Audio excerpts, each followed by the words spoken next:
Ako po si Juan Pihong sa Grade P. Emerald.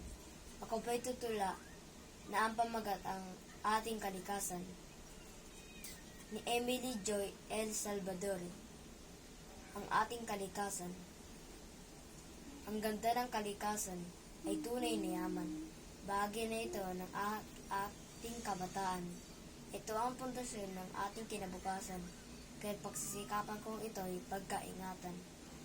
Ang gubat sa bundok ay gubat ng yaman, pangkat saring-saring buhay, dito matatagpuan. Ang sinag ng araw, dito ay walang kasingkinang. Ang himig ng hangin may dalang katahimikan.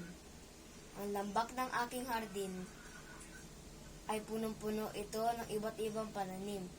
Madaming bulaklak kahit saan tumingin. Masustansyang pagkain ng kanyang hain. Ang sariwang hangin ay naglilinis ng pangunawa. Libreng lang hapin, hindi nakakasawa. May dalang himig sa masikir at magata na ang alay ay himig at tula. Ang pagbabago ay hindi makamtang kung ang kalikasan ay mapabayaan. Ang ito ang lakas ng isip at ating katawan. Kapag nasira, tayo din ang mawalan.